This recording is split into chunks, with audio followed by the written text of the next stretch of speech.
সুপ্রিয় দর্শক, আসসালামু আলাইকুম রহমতুল্লাহ। প্রতিদিন তো হাটের ভিডিও করি, গরু ছাগল খামারে হাঁস মুরগি এবং নিচের যে গাছগাছালি এগুলোর ভিডিও করি। আজকে উঠছি আকাশে, মানে গাছের উপরে কিভাবে আম পাড়া লাগে সেই ভিডিওটা দেখাবো। ঠিক আছে, এই আম দিয়ে আমরা আজকে আচার বানাবো। এখানে দেখা যাচ্ছে যে অনেকগুলো ঝোপা রয়েছে আমার, খুব সুস্বাদু টক আম, খুব সুস্বাদু টক খাইতে, যার কারণে এই আমগুলার আজকে পারবো পেরে এবং এর সুস্বাদু করে সুন্দর করে বিভিন্ন রকমের জেলি এবং আচার তৈরি করব। সেই আচার এবং জেলির দৃশ্য বা ভিডিও আপনাদেরকে ইনশাল্লাহ আমরা দেখাবো কিভাবে তৈরি করতে হয়। আমটা পারি,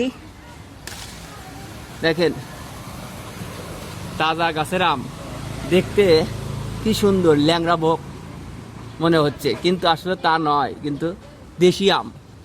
দেশি আমের বেশি টক, দেশি টক বেশি। আমরা এর নিচে ফলাবো, নিচের থেকে আমরা নেব।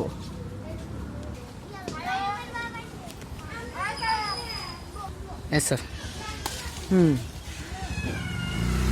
নিচে আমগুলো ধরেন।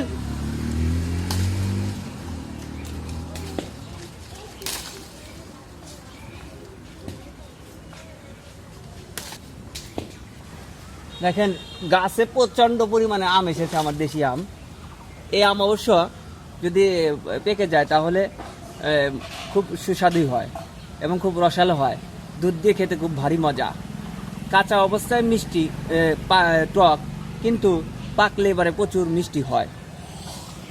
আমরা একটু আচার করার জন্য কাঁচা আম পাড়তেছি। এরপরে আমরা আমার মাথার উপরে সুস্বাদু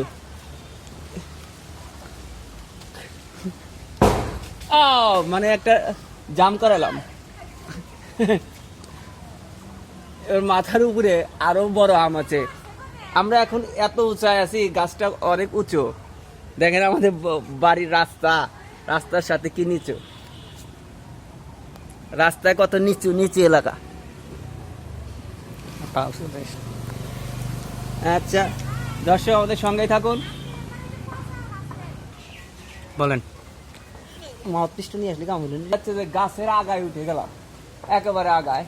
এই যে একটা নষ্ট আম পাশ, এই আমটা আমরা পারি। দেখেন কত বড় বিশাল নষ্ট আম, এটা নিচে ফেলা দিচ্ছি, নিচে আবার পরবর্তী কুড়িয়ে নেব।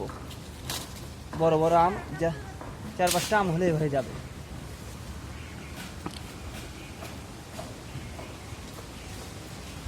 আমরা সিঙ্গেলে একটা আম দেখতে পাচ্ছি, আমটা পারি। চারিদিকে শুধু আম আর আম। আজকে গাছের উপরে ভিডিও করতেছি, গাছের উপরে থেকে।